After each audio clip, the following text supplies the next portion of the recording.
नमस्कार दोस्तों। कुछ पाने के लिए कुछ खोना पड़ता है, ये आपको पता होगा। और आपको पता है कि हमें लगातार मेहनत करनी है, अपने कॉन्सेप्ट पे मेहनत करनी है। कॉन्सेप्ट जितने पक्के होंगे, आपके अच्छा परफॉर्म करने, कमीशन में अच्छे मार्क्स लाने के लिए आप उतने ही सुदृढ़ होंगे। जितनी ज़्यादा आपके कॉन्सेप्ट क्लैरिटी होगी, उतने ज़्यादा आप आगे बढ़ेंगे एग्ज़ाम में, दूसरों को आप पीछे करेंगे। और ये मत ना समझें कि एग्ज़ाम हमारा अभी बहुत दिनों बाद आने वाला है, तो आप धीरे धीरे तैयारी करते रहें। यही तैयारी आपको एक दिन इतना सक्षम बना देगी कि आप फिर किसी भी एग्ज़ाम को क्लियर कर सकते हैं। लेकिन अगर आप पढ़ना छोड़ देंगे तो क्या होगा, बहुत सारे कैंडिडेट आपसे आगे हो जाएंगे और जब तक आपका एग्ज़ाम होगा तब तक आपका काम बिल्कुल आप साफ़ हो चुके होंगे। तो पढ़ना ना छोड़िए, चाहे एग्ज़ाम आज हो, कल हो या परसों हो, कभी भी धीरे धीरे पढ़ते रहिए, अपने नॉलेज को मेंटेन करके रखिए। कभी ना कभी ये नॉलेज आपके काम ज़रूर आएगा। तो शुरू करते हैं आज की वीडियो। नाम विशाल ठाकुर और आप देख रहे हैं लक्ष्य स्कूल 2। और हम पढ़ेंगे क्लास 7th का चैप्टर नंबर 9, हमारा पर्यावरण, जो बुक है उसका। तो रेगिस्तान में जीवन, इसके बारे में आज मैं आपको एक प्लेलिस्ट भी बना के दे दूंगा क्लास 7th की। मैं क्लास 6 की प्लेलिस्ट आपको दे चुका हूं और आज 7th की प्लेलिस्ट भी मैं आपको प्रोवाइड कर रहा हूं। तो आप पूरे के पूरे लेसन आपको उसी प्लेलिस्ट में मिल जाएंगे। आप सभी को धीरे धीरे पढ़िए और नॉलेज गेन करिए। एनसीईआरटी आपके नॉलेज को इन्हांस करती है और आपकी अंडरस्टैंडिंग को बेहतर बनाने के लिए एनसीईआरटी के चैप्टर आपको पढ़ने ही पड़ेंगे। ये आपको काफ़ी आगे ले जाएंगे दूसरों से। तो आइए शुरू करते हैं रेगिस्तान में जीवन। तो सबसे पहले रेगिस्तान का अर्थ समझने की कोशिश करते हैं कि रेगिस्तान है क्या। यानी यह एक ऐसा शुष्क प्रदेश होता है। शुष्क यानी जहाँ पर वायु में नमी की मात्रा आपको ना के बराबर देखने को मिलती है, वर्षा आपको ना के बराबर यहाँ पर देखने को मिलती है, और जहाँ पर रेत ही रेत आपको देखने को मिलता है। और यहाँ की जो जलवायु है बहुत अधिक गर्म होती है, यानी कि यहाँ का जो इन्वायरमेंट है वो उच्च होता है, काफ़ी ज़्यादा उसका तापमान उच्च होता है। तो रेगिस्तान क्या है? एक शुष्क प्रदेश है जिसकी विशेषता अत्यधिक उच्च तथा निम्न तापमान एवं विरल वनस्पति। तो जहाँ पर बारिश नहीं होती है या जहाँ पर पानी की कमी है, वहाँ पर पेड़ पौधों का उगना भी थोड़ा कठिन हो जाता है, इसीलिए विरल वनस्पति यहाँ पर होती है। तो आइए शुरू करते हैं। तो हम कहाँ से पढ़ेंगे? अध्याय 5 में आप पढ़ चुके हैं कि पेड़ पौधे, पशु एवं मनुष्यों के लिए जल ही जीवन है। तो आपको पता है कि सभी के लिए जल जो है वो जीवन का काम करता है। अगर जल नहीं होगा तो जीवन संभव नहीं है। तो जहाँ पीने के लिए जल ना हो, मवेशियों को चराने के लिए घास ना हो, फसलों को उगाने के लिए जल ना हो, फसलों को उगने के लिए भी अगर जल नहीं तो फसलें नहीं उग पाती हैं, ऐसे स्थानों पर किसी भी जीव के लिए जीवन जीना कठिन है। तो अब हम विश्व के उन स्थानों के बारे में पढ़ेंगे जहां लोग अत्यधिक कष्टकारी तापमान में भी जीना सीख चुके हैं। इनमें से कुछ स्थान आग की तरह गर्म हैं तो कुछ बर्फ की तरह ठंडे हैं। ये विश्व के रेगिस्तान क्षेत्र हैं। इन क्षेत्रों में कम वर्षा, विरल वनस्पति और चरम तापमान होता है। तापमान के आधार पर रेगिस्तान गर्म या ठंडे होते हैं। तो रेगिस्तान आप दो तरह के देखेंगे, कौन कौन से? एक तो गर्म रेगिस्तान और दूसरे ठंडे रेगिस्तान। तो इन दोनों में क्या अंतर है, इसको समझेंगे। और रेगिस्तान में कृषि जो वो भी बहुत कम भूमि कृषि के लिए उपलब्ध हो पाती है, क्योंकि यहाँ पर जल ही नहीं होता है, तो कृषि कहाँ से करेंगे। तो आइए पढ़ना शुरू करते हैं गर्म रेगिस्तान सहारा से। तो विश्व एवं अफ्रीका महाद्वीप के मानचित्रों को देखिए। तो सबसे पहले हम इस मानचित्र का अध्ययन कर लेते हैं, तो उसके बाद हम डिटेल को पढ़ेंगे। तो ये आपको दिख रहा है मानचित्र, किसका मानचित्र है? आपको कौन सा महाद्वीप है ये? अफ्रीका महाद्वीप। विश्व में 7 महाद्वीपों के बारे में आपने पढ़ा होगा, हम बात कर रहे हैं अफ्रीका महाद्वीप की। तो इस महाद्वीप की बात अगर हम करें तो जितना जितना आपको क्रीमी कलर से आपको दिख रहा होगा, जहाँ पे लिखा हुआ है सहारा मरुस्थल। मरुस्थल यानी रेगिस्तान और मरुस्थल एक ही बात है, यानी जहाँ पर रेत ही रेत आपको देखने को मिले। मरु यानी मिट्टी ही मिट्टी, रेत ही रेत जहाँ आपको देखने को मिले उसे हम कहते हैं मरुस्थल। तो सहारा मरुस्थल जो है वो पूरे विश्व में सबसे बड़ा मरुस्थल है। क्वेश्चन टैट के लिए काफ़ी इंपॉर्टेंट है, कई बार आ चुका है और आपकी बेसिक अंडरस्टैंडिंग के लिए भी ये क्वेश्चन इंपॉर्टेंट है। तो सहारा मरुस्थल जो है वो सबसे बड़ा मरुस्थल है अफ्रीका महाद्वीप, यानी पूरे विश्व में बात करें तो सबसे बड़ा जो मरुस्थल है वो है सहारा मरुस्थल। तो सहारा मरुस्थल की बात करें तो यह 11 देशों से घिरा हुआ है। 11 देश कौन कौन से हैं आप याद रख सकते हैं, और आपको याद रखना होगा कमीशन के लिहाज से तो काफ़ी, टीजीटी कमीशन के लिहाज से काफ़ी इंपॉर्टेंट है ये क्वेश्चन। इसमें 11 देशों से घिरा हुआ है। 11 देश कौन कौन से हैं, नाम आप याद रख सकते हैं। Algeria, Libya, Tunisia, Mauritania. या से आप याद कर सकते हैं कि जिनके नाम में एंड में लगा हुआ है या, वो कितने हैं, चार देश। कौन कौन से, ट्यूनीशिया, अल्जीरिया, लीबिया, मार्तोनिया। ऐसे आप याद रख सकते हैं कि या से 4 देश, और जिनके जो स्टार्टिंग म से है वो 3 देश हैं। कौन कौन से म से स्टार्टिंग वाले, माली, मोरक्को, और यहाँ पर एक और देश है मिस्र। तो ये 3 देश म से स्टार्ट होते हैं और 4 देश या पर जाके ख़त्म होते हैं। तो 4 3 7 देशों के बारे हमने याद कर लिए हैं। कौन कौन से, अल्जीरिया, लीबिया, ट्यूनीशिया, मार्तोनिया, और माली, मोरक्को, मिस्र। 4 3 7 देश हो गए। अब 8वें देश की बात करेंगे आप, चाड, सूडान, और नाइजर, और पश्चिमी सहारा। तो इस तरह से आपको यहाँ पर 11 देशों के नाम आपने याद कर लिए। नाइजर, चाड, सूडान और पश्चिमी सहारा, ये एंड में आप 4 देशों के नाम जो हैं वो याद रखेंगे।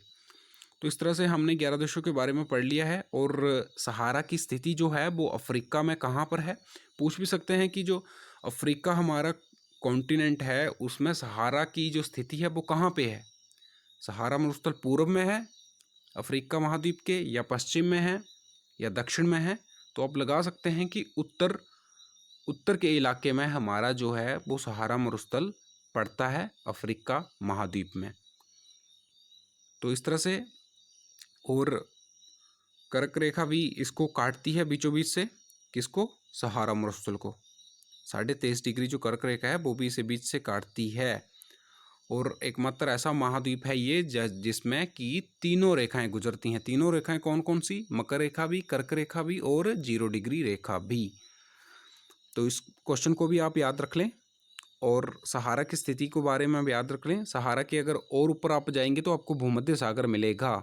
सहारा रेगिस्तान को जब आप उत्तर दिशा की ओर बढ़ते हैं तो भूमध्य सागर उसके बीच में आता है, और भूमध्य सागर के ऊपर आता है हमारा यूरोप। तो ये है अफ्रीका महाद्वीप। अफ्रीका महाद्वीप के बारे में हमने सहारा के बारे में पढ़ा। अब हम इस डिटेल को पढ़ लेते हैं।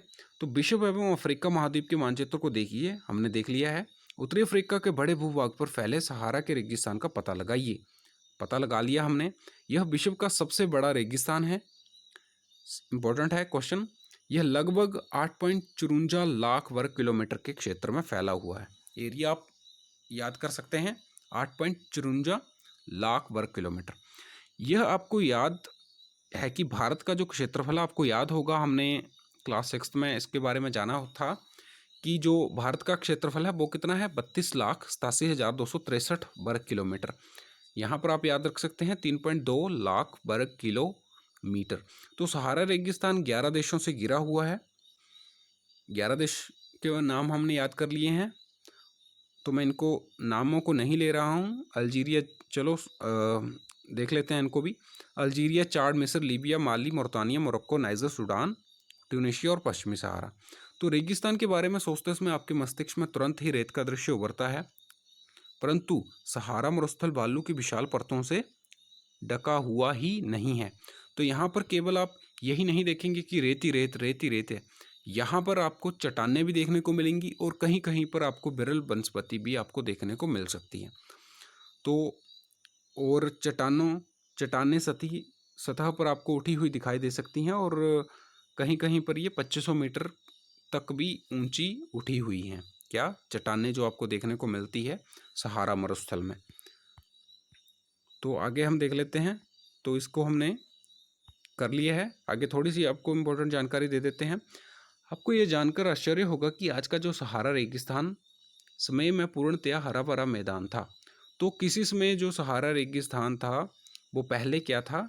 एक हरा भरा स्थान था, मैदान। सहारा की गुफाओं से प्राप्त चित्रों से ज्ञात होता है कि यहाँ नदियाँ तथा मगर पाए जाते थे। तो आज के समय में जहाँ सहारा है वहाँ कई सालों पूर्व हमें क्या देखने को मिलता था? एक मैदान हरा भरा, और इसमें गुफाएं भी थी और बहुत सारे नदियां भी थी। यहाँ पर मगर भी पाए जाते थे, यानी मगरमच्छ, हाथी, शेर, जिराफ, शुतुरमुर्ग, भेड़, पशु, ये भी हमें कई तरह के जानवर यहाँ देखने को मिलते थे। लेकिन समय के साथ साथ क्या हुआ, यहाँ की जो जलवायु थे उसमें परिवर्तन हुआ, और जो इन्वायरमेंट है यहाँ का गर्म हो गया और शुष्क प्रदेश में बदल गया। आगे की जानकारी को भी पढ़ लेते हैं। क्या आप जानते हैं सहारा के अल अजीजिया क्षेत्र में, यानी सहारा मरुस्थल में ही पड़ता है अल अजीजिया क्षेत्र, जो त्रिपोली यानी लीबिया के दक्षिणी भाग में स्थित है। यानी लीबिया जो देश है वहाँ पर पड़ता है आपको अल अजीजिया, जो ये क्षेत्र की बात कर रहे हैं वो। तो यहाँ का तापमान आपको 1922 में 57.7 सेल्सियस दर्ज किया गया था, जो कि बहुत ज़्यादा गर्म टेम्परेचर, सबसे ज़्यादा टेम्परेचर यहाँ पर पड़ा था। कितना? 1922 में ये रिकॉर्ड किया गया था, तकरीबन 58 डिग्री सेल्सियस अप्रोक्स, आप याद रख सकते हैं। तो यहाँ पर अब हम जलवायु के बारे में देख लेते हैं। तो सहारा रेगिस्तान की जलवायु अत्यधिक गर्म एवं शुष्क है। तो बहुत ज़्यादा यहाँ पर गर्मी पड़ती है और सूखा मौसम है यहाँ का। यहाँ की वर्षा ऋतु अल्पकाल के लिए होती है, यानी वर्षा ऋतु होती तो है लेकिन बिल्कुल थोड़े से समय के लिए में ही यहाँ पर थोड़ी सी वर्षा होती है। यहाँ का आकाश बादल रहित एवं निर्मल होता है, क्योंकि बारिश नहीं होती है। इसका मतलब यही हुआ कि यहाँ पर बादलों का निर्माण नहीं होता है। यह नमी संचय होने की अपेक्षा तेजी से बाष्पित हो जाती है, यानी जो है नमी यहाँ पर इकट्ठी नहीं हो पाती है। जितनी थोड़ी सी नमी अगर बनती है तो वो बाष्पित हो जाती है और उसके बाद ख़त्म हो जाती है। तो इस प्रकार बादलों का निर्माण यहाँ पर नहीं हो पाता है। दिन बहुत बुरी तरह से यहाँ पर गर्म होते हैं और 50 डिग्री तक का सेल्सियस तापमान यहाँ पर चला जाता है, और जो कि आसपास का जो रेत है वो भी बहुत ज़्यादा गर्म और चट्टानें बहुत ज़्यादा गर्म हो जाती हैं। ये और ज़्यादा गर्मी को यहाँ पर बढ़ाती हैं, और रात को रेत जो है वो बड़ी जल्दी ठंडा हो जाता है। इसी तरह चट्टानें भी ठंडी हो जाती हैं, और तब वहाँ का जो तापमान है वो 0 डिग्री सेल्सियस तक पहुंच जाता है। यानी दिन में टेम्परेचर 50 डिग्री या इसके आसपास पहुंच जाता है और रात को 0 डिग्री। तो ऐसे इन्वायरमेंट में रहना थोड़ा सा मुश्किल होता है सभी जीव जंतुओं के लिए, इवन कि इंसान तक के लिए। तो वनस्पति एवं प्राणी जात की बात करें, यहाँ पर कैसी वनस्पतियाँ हैं और प्राणी कौन कौन से यहाँ पर रहते हैं। तो सहारा रेगिस्तान की वनस्पतियों में कैक्टस, खजूर के पेड़ एवं एकेशिया पाए जाते हैं। एकेशिया भी एक पेड़ की प्रजाति है। तो यहाँ पर आप देख सकते हैं कि वनस्पतियाँ कैसी पाई जाती हैं? कांटों वाली वनस्पतियाँ। और इनमें कांटे भी क्यों होते हैं?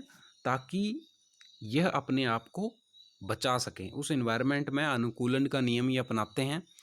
कैक्टस, खजूर और एकेशिया के पेड़ यहाँ पर पाए जाते हैं, और यहाँ कुछ स्थानों पर मरुदान खजूरों के पेड़ से गिरे हरित द्वीप भी पाए जाते हैं।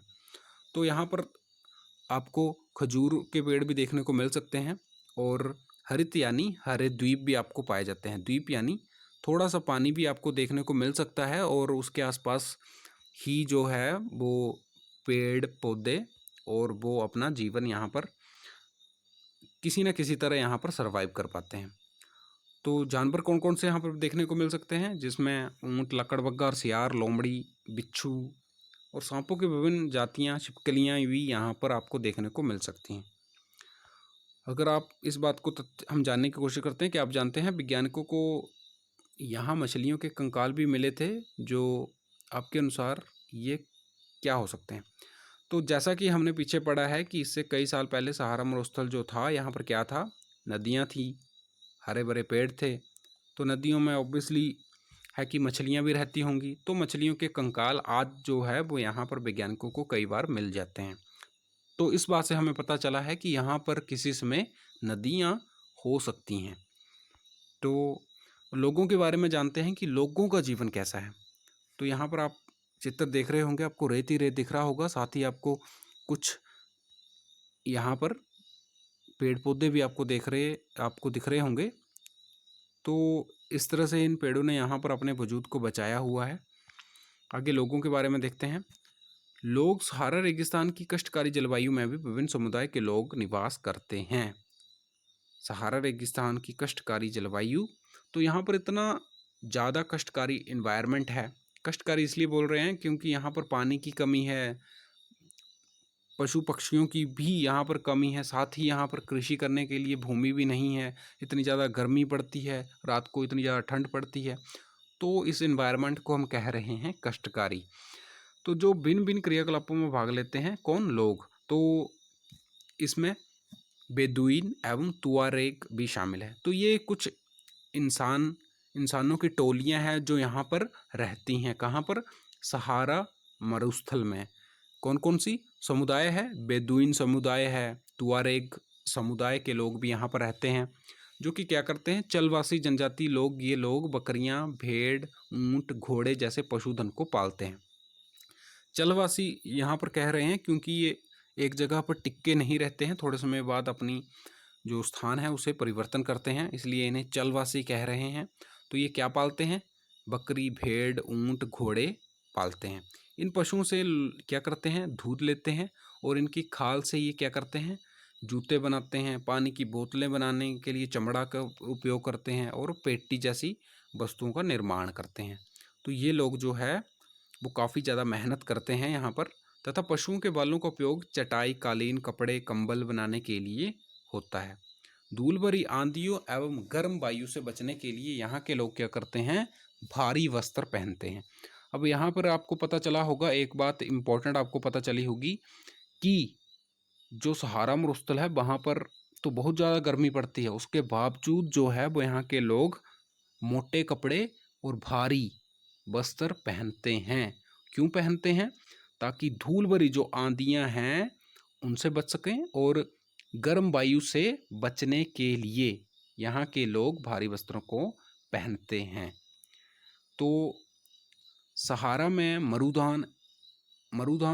मरुवी यानी एवं मिस्र में नीलगाटी लोगों का निवास में मदद करती है। सहारा में मरुदान ये ऐसी भूमि होती है जहाँ भूमि के आसपास जो है वो पानी होता है और एक उद्यान सा बन जाता है। यानी सहारा रेगिस्तान में अगर किसी जगह पर आपको पानी मिलता है तो उसके आसपास आपको जीव जंतु और वनस्पति देखने को मिलेगी। उसी को हम कह रहे हैं मरु उद्यान, यानी मरुभूमि में भी आपको उद्यान यानी बगीचा देखने को मिलता है, उसी को कह रहे हैं मरु उद्यान। तो एवं मिस्र में नील घाटी के लोगों को निवास में मदद करती है। मरुदान की मैं आपको इमेजेस भी दिखाता हूँ, लेकिन पहले हम इसे पढ़ लेते हैं।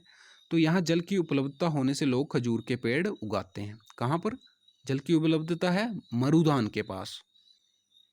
और यहाँ चावल, गेहूँ, जौ एवं सेम जैसी फसलें भी उगाई जाती हैं। मिस्र में उगाई जाने वाली कपास पूरे विश्व में प्रसिद्ध है। तो इस तरह से जो मिस्र में कपास उगाई जाती है वो पूरे विश्व में प्रसिद्ध है, यानी उसको एक्सपोर्ट भी करते हैं कुछ देशों में। और यहाँ पर चावल, गेहूँ, सेम जैसी फसलें भी उगाई जाती हैं। तो मरुधान के मैं आपको इमेजेस दिखा देता हूँ, आप देखिए। तो ये रही आपको मरुदान की इमेज मैं दिखा रहा हूँ, आप लैंडस्लाइड मोड पे फ़ोन पर ले जाकर देख सकते हैं। तो यहाँ पर आसपास आपको क्या दिख रहा है, ऊपर की बात करूँ तो रेत ही रेत आपको दिख रहा होगा। इसके साथ ही बीच में आपको पानी दिख रहा है थोड़ा सा, और उसके आसपास आपको पेड़ ही पेड़ खजूर के दिख रहे हैं, और साथ ही लोग भी यहाँ पर बसे हुए हैं, और इसी को मरुदान कह रहे हैं। यानी मरुभूमि में उद्यान आपको देखने को मिल जाता है, इसी को मरुदान कह रहे हैं। साथ ही यहाँ पर थोड़ी सी डेवलपमेंट भी हुई है। इसी के साथ आप एक और इमेज देख सकते हैं, यहाँ पर भी आपको पानी दिख रहा होगा और रेत ही रेत आपको दिख रहा होगा, आसपास आपको वनस्पतियाँ दिख रही होंगी। तो यहाँ पर क्या होता है, लोग अपना गुजर बसर करते हैं और थोड़ी सी भूमि पे कृषि भी कर लेते हैं, जहाँ पर चावल, गेहूँ और सेम जैसी फसलें भी उगा लेते हैं। तो अब चलते हैं लेसन के ऊपर। अब हम जानेंगे अगले अगले हम अगले थोड़ी सी जो आगे लाइनें हैं उन्हें पढ़ लेते हैं। तेल की खोज संपूर्ण विश्व में अत्यधिक मांग वाले इस उत्पाद को अल्जीरिया, लीबिया एवं मिस्र में होने के कारण सहारा रेगिस्तान में तेजी से परिवर्तन हो रहा है। तो यहाँ पर क्या हो रहा है, तेल की खोज जो है वैज्ञानिक साइंटिस्ट यहाँ पर कर रहे हैं और मिल भी रहा है कुछ कुछ जगहों पर। तो यहाँ के जो लोग हैं उनके जीवन में परिवर्तन आ रहा है। कैसे? इस क्षेत्र में प्राप्त अन्य महत्वपूर्ण खनिज यानी जो हमें कई और तत्व भी यहाँ से मिल रहे हैं, जैसे लोहा, फास्फोरस, मैग्नीज और यूरेनियम भी यहाँ पर भूमि से हमें प्राप्त हो रहा है। तो सहारा की सांस्कृतिक जीवन शैली में भी परिवर्तन आ रहा है। यहाँ मस्जिदों में ऊंचे कांच की खिड़कियों वाले भवन तथा ऊंटों के प्राचीन मार्ग के स्थान पर सुपर महामार्ग बन गए हैं। तो यहाँ पर भी NH रोड, नेशनल हाईवे बन चुके हैं। कुछ जगहों पर नमक के व्यवहार में ऊंटों का स्थान ट्रक ले रहे हैं, यानी कि यहाँ पर जो पहले काम ऊंट करते थे वो अब ट्रक कर रहे हैं। जो माल की ढुलाई है वो ट्रकों के द्वारा। और बद्दुइन और जो तुआरेग समुदाय के लोग यहाँ पर क्या कर रहे हैं, जो विदेशी यहाँ पर आते हैं उनका मार्गदर्शन यानी गाइड का काम करते हैं। और आज अनेक चलवासी जनजाति के लोग शहरी जीवन की ओर जा रहे हैं। तो ये भी गाँव से शहरों की तरफ जा रहे हैं और जो कि तेल एवं गैस के कार्यों में नौकरी जाके ढूंढते हैं। तो ये रेगिस्तान के बारे में हमने जीवन के बारे में पढ़ लिया है। अब हम ठंडा रेगिस्तान लद्दाख के बारे में पढ़ेंगे। तो गर्म रेगिस्तान के बारे में हम पढ़ चुके हैं, अब हम पढ़ेंगे ठंडा रेगिस्तान के बारे में। सबसे पहले लद्दाख शब्द की उत्पत्ति देख लेते हैं। तो लद्दाख शब्द जो है वो दो अक्षरों से मिलकर बना हुआ है, एक ल और दूसरा दाख। तो दाख का मतलब होता है देश और ला का मतलब होता है पर्वत या दर्रा। तो जब लद्दाख को जोड़ देते हैं तो इसका अर्थ हो जाता है पर्वतों का देश, उसी को हम कहते हैं लद्दाख। और साथ ही साथ देख लेते हैं पृथ्वी के सबसे ठंडे स्थानों में द्रास जो है वो सबसे ठंडा है। कहाँ पर पड़ता है? लद्दाख में आता है ये द्रास का जो रीजन है वो। अब हम पढ़ेंगे लद्दाख के बारे में, जो कि जम्मू कश्मीर और इस समय तो लद्दाख एक टेरिटोरी बना दिया गया है और जम्मू कश्मीर को भी अलग टेरिटोरी। तो यहाँ पर हम इसकी स्थिति को समझेंगे। तो जैसे ही आपको दिख रहा होगा जहाँ पर रोहतांग पास लिखा हुआ है और साथ ही आपको बारालाचा दिख रहा होगा ऊपर, तो रोहतांग और बारालाचा जो हैं वो हिमाचल में पड़ते हैं। इसी के साथ ऊपर जो है जम्मू कश्मीर और लद्दाख का रीजन है। तो यहाँ पर आपको नदियाँ भी दिख रही होंगी। श्योक नदी आप याद रखेंगे वो कहाँ पर पड़ती है? लद्दाख से निकलती है। तो साथ ही साथ इंडस नदी यानी इसी को हम सिंधु नदी भी कहते हैं, वो भी लद्दाख से होते हुए कहाँ जाती है? पाकिस्तान में। तो यहाँ पर आप लद्दाख का मानचित्र देख रहे होंगे, इसके ऊपर चीन पड़ता है, पूर्व में चीन पड़ता है और उत्तर में भी चीन ही पड़ता है। साथ ही आप पश्चिम साइड की बात करें तो जम्मू कश्मीर के पश्चिम में पड़ता है पाकिस्तान। तो यहाँ पर इतनी इस स्थिति को समझने के बाद अब हम यहाँ पर डिटेल पढ़ लेते हैं। जम्मू एवं कश्मीर के पूर्व में बृहद हिमालय में स्थित लद्दाख एक ठंडा रेगिस्तान है। इसमें उत्तर में काराकोरम पर्वत श्रेणियां एवं दक्षिण में जास्कर पर्वत स्थित है। तो काराकोरम और जो काराकोरम, जास्कर, लद्दाख, तो इसके उत्तर की बात करें तो आपको काराकोरम श्रेणी दिखाई देगी। यहाँ पर लद्दाख के ऊपर थोड़ा सा आप सियाचिन ग्लेशियर के पास जाएंगे तो लद्दाख काराकोरम श्रेणियाँ आपको देखने को मिलती हैं, साथ ही जास्कर श्रेणी और उसके नीचे लद्दाख श्रेणी आपको देखने को मिलती है। तो यहाँ पर नदियों की बात भी कर लें हम तो सिंधु श्योक नदियाँ भी हमें देखने को मिलती हैं। ये नदियाँ गहरी घाटियों एवं महाखड्डों का निर्माण करती हैं। गार्ज भी कहते हैं महाखड्डें, घाटियों। तो जैसे ही नदी बहती है तो वो अपने साथ कंकड़ पत्थर को बहा के ले जाती है और एक धर्रा सा बना देती है और आसपास के रीजन खड़े हो जाते हैं और जो नदी है वो मिट्टी को उखाड़ती हुई साथ में ले जाती है और एक गड्ढा सा का निर्माण कर देती है, जिसे गार्ज कह रहे हैं। लद्दाख में अनेक हिमानियाँ हैं, जैसे ग्रेगी हिमानी। अनेक हिमानियों की बात करें, हिमानी वह स्थिति है, वह क्षेत्र है जहाँ पर जो पर्वतों पर क्या हो जाता है, बर्फ ही बर्फ जम जाती है। और हिमानी यानी वहाँ से बर्फ जैसे ही पिघलती है तो वहाँ पर वो नदी का काम करने शुरू हो जाती है। तो जो गर्मियों में यहाँ पर इन्हीं हिमानियों से पानी जो है वो पहाड़ों से नीचे बहता है। तो इसी को ग्रेगी हिमानी कह रहे हैं। ग्रेगी हिमानी भी हमें यहीं देखने को मिलती है, लद्दाख में ही। लद्दाख के ऊंचाई कारगिल में लगभग 3000 मीटर से लेकर काराकोरम में 8000 मीटर से भी अधिक पाई जाती है। तो यहाँ पर ऊंचाई आपको 3000 से 8000 मीटर के बीच में देखने को मिल जाती है, जो पहाड़ों की ऊंचाई है। अधिक ऊंचाई के कारण यहाँ की जलवायु अत्यधिक शीतल एवं शुष्क होती है। तो रेगिस्तान में भी आपको शुष्क जो जलवायु थी वो मिल रही थी, लेकिन वहाँ पर गर्म थी और यहाँ पर ठंडी है, यही फ़र्क है। इसमें ऊंचाई पर वायु परत पतली होती है। जैसे जैसे हम ऊंचाइयों में चले जाते हैं तो वायु की परत जो है वो पतली होती जाती है, जिससे सूर्य की गर्मी की अत्यधिक तीव्रता महसूस होती है। ग्रीष्म ऋतु में दिन का तापमान 0 डिग्री सेल्सियस से कुछ ही अधिक होता है। यानी गर्मी में भी यहाँ का तापमान 0 डिग्री से कुछ ही अधिक होता है, यानी 4, 5, 6 डिग्री तक। तो और रात में तापमान यहाँ -30 डिग्री सेल्सियस तक चला जाता है, जो कि रहने लायक बिल्कुल ही नहीं है। लेकिन फिर भी जो हमारी सेना है, इंडियन आर्मी है, वो आज भी यहाँ पर निवास करती है हमारी रक्षा के लिए। शीत ऋतु में यहाँ बर्फीला ठंड जो है वो बड़ी ज़्यादा बढ़ जाती है। तापमान जो है -40 डिग्री से नीचे गिर जाता है, चूँकि यह हिमालय के विष्टिशाया प्रदेश में स्थित है। विष्टिशाया प्रदेश यानी हिमालय जो है वो, इसके साथ ही आपको अगर आप थोड़ा सा पूर्व में बढ़ेंगे तो कुछ हज़ार किलोमीटर पर जाने के बाद आपको हिमालय का जो एरिया है वो देखने को मिलता है। ये पूरा का पूरा जो रीजन है वो हिमालय का ही रीजन पड़ता है, जो कि लद्दाख में भी पड़ता है, हिमालय का रीजन।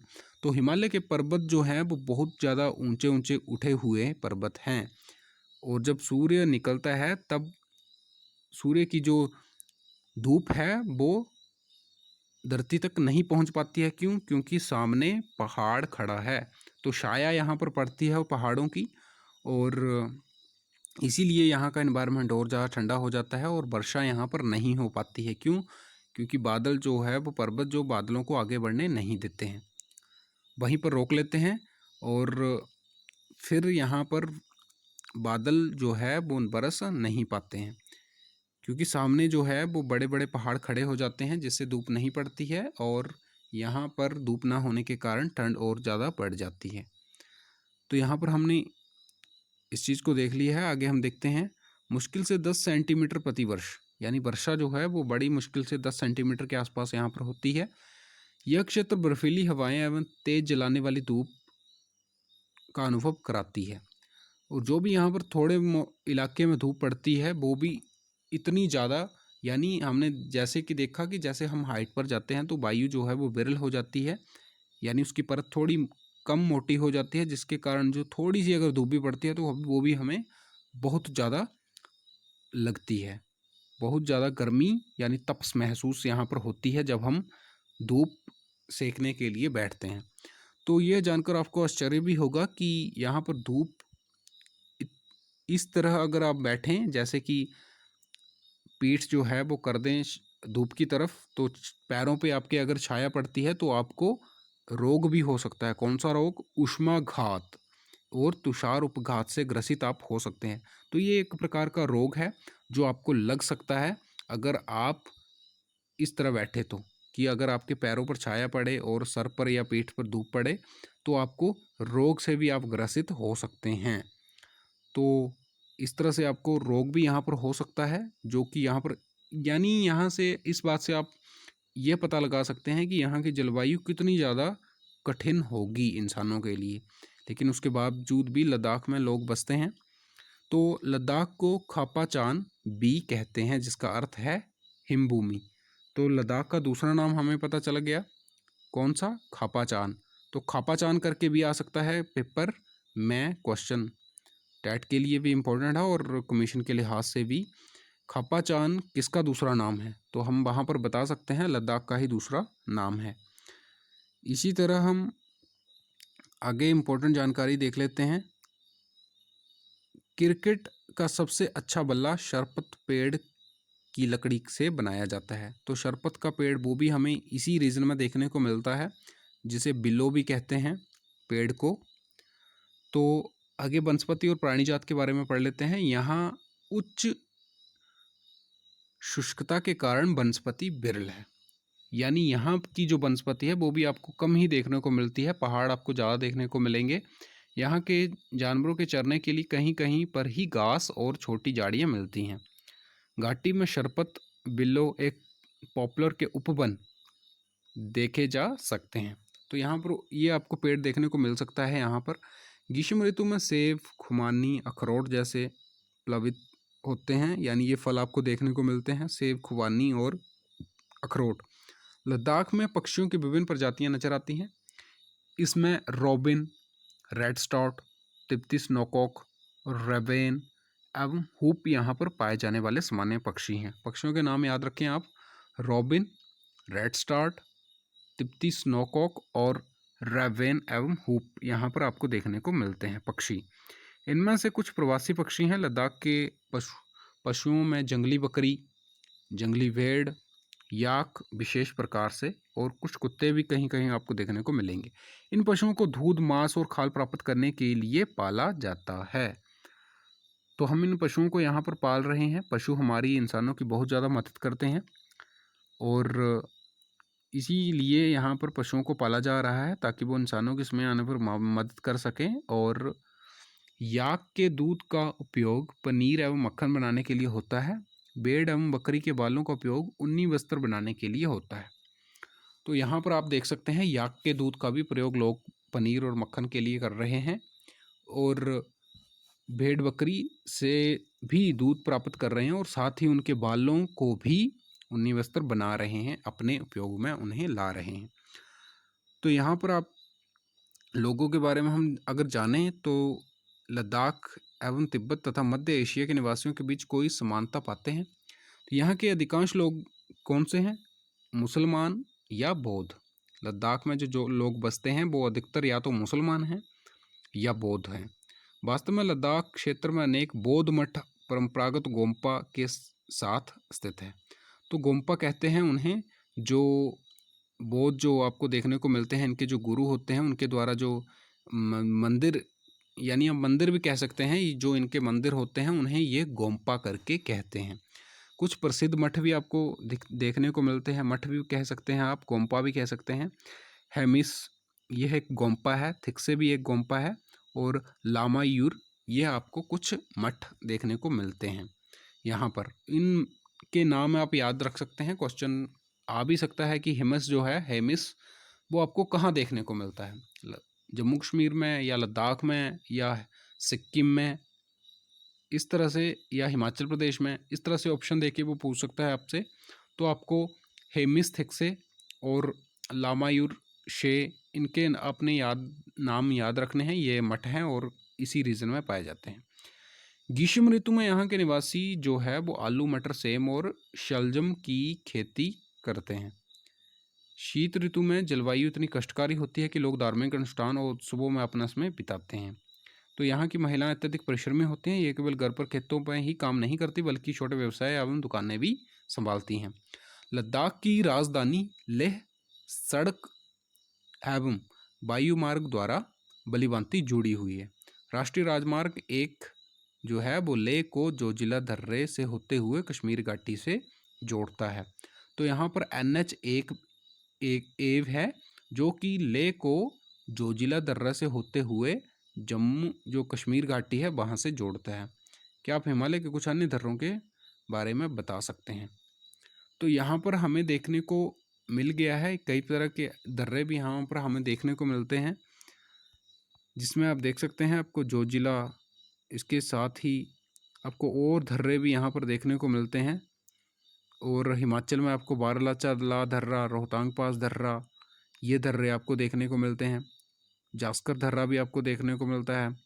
तो इस तरह से हिमाचल में भी हमने जो दर्रे हैं वो देखे, कौन कौन से, बारालाचा और रोहतांग। तो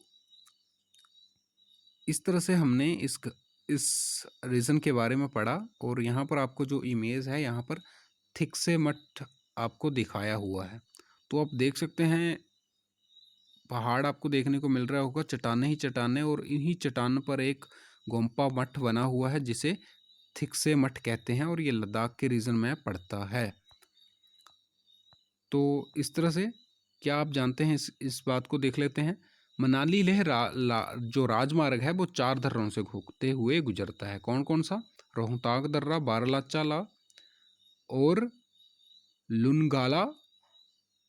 लुनगालाचा, साथ ही टंगलंग ला यानी दर्रा।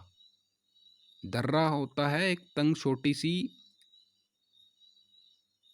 सी एक दो पहाड़ों के बीच में, जो है जहाँ दो पहाड़ मिलते हैं, तो वहाँ पर एक नीचे जहाँ पर दो पहाड़ मिलते हैं एक दूसरे के साथ, और थोड़ी सी झुकी हुई जगह होती है, और वहाँ पर जो है वो इंसानों को गुजरने के लिए इंसान आसानी से वहाँ से गुजर सकता है। क्यों? क्योंकि उनको पहाड़ चढ़ना नहीं पड़ता है, तो आसानी से उस दर्रे को पार कर सकता है। यानी उन पहाड़ों को पार करने के लिए हम दर्रों का प्रयोग करते हैं। और दर्रा क्या है? दो पहाड़ों के बीच संकरा सा रास्ता, उसे हम कहते हैं ला यानी दर्रा। तो मनाली से ले जाते हुए हमें 4 दर्रे पार करने पड़ते हैं। कौन कौन से? रोहतांग, बारालाचा और लुनगालाचा ला और टंगलंग। इससे हम कहाँ पहुँच जाते हैं? लेह में पहुँच जाते हैं, जो मनाली से जब हम चलते हैं। तो यहाँ पर आप देख रहे होंगे, यहाँ पर मुख्य क्रियाकलाप पर्यटक देश विदेश से अनेक पर्यटन के लिए लोग यहाँ पर जाते हैं, जो कि गोम्पा दर्शन करने के लिए, घास के मैदानों एवं हिमनदों की सैर करने के लिए, और तरह तरह के उत्सवों पर भी जाते हैं। तो पर्यटक भी यहाँ पर जाते हैं। लद्दाख के रीजन में बहुत सारे पर्यटक यहाँ पर जाते हैं। क्यों जाते हैं? गोम्पा के दर्शन करने के लिए, घास के मैदानों, पहाड़ों को देखने के लिए, हिमनदों की सैर करने के लिए, और उत्सवों और अनुष्ठानों में भाग लेने के लिए यहाँ से लोग जाते हैं। आधुनिकीकरण के फलस्वरूप यहाँ के जनजीवन में परिवर्तन आ रहा है, लेकिन लद्दाख के लोगों की शब्दावली से प्रकृति के साथ समन्वय एवं संतुलन करना सीख लिया है। तो ये प्रकृति को बिना ज़्यादा छेड़छाड़ ना करते हुए यहाँ पर बहुत आसानी से रहते हैं।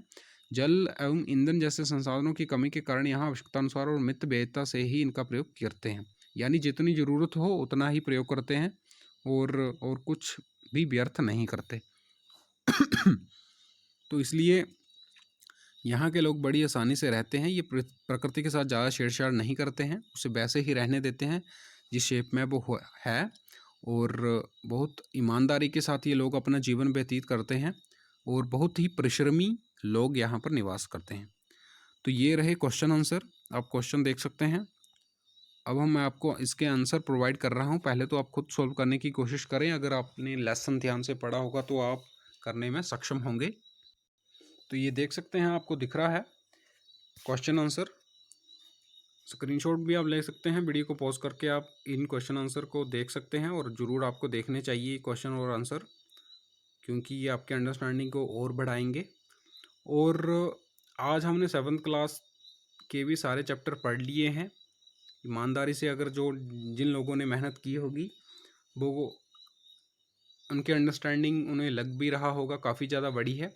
इसी के साथ अब हम ज्योग्राफी की सीरीज़ को आगे बढ़ाते हुए अब जो +1 और +2 में जो ज्योग्राफी की बुक्स हैं उनका हम अध्ययन करेंगे, और मैं आपको प्लेलिस्ट प्रोवाइड कर रहा हूँ। ये प्लेलिस्ट आप देख सकते हैं। जो भी लेसन आपको दोबारा देखना हो तो आप दोबारा देख सकते हैं। आपकी सुविधा के लिए मैं प्लेलिस्ट बना रहा हूँ, तो आप देख सकते हैं। और लगातार मेहनत करते रहिए, आप ज़रूर कामयाब होंगे। और लगातार आपको मेहनत करनी चाहिए, यही आपको औरों से आगे ले जाएगी। और इस बात को ना देखेंगे कि पेपर आ रहा है या नहीं, आप ईमानदारी से मेहनत करते रहिए। 1-2 घंटे आप ज़रूर 24 घंटों में से निकालिए। आप यही 2 घंटे आपको नॉलेज को इतना ज़्यादा इंक्रीज़ कर देंगे कि आप आसानी से किसी भी एग्ज़ाम को सॉल्व कर सकते हैं। तो आज के लिए इतना ही। धन्यवाद।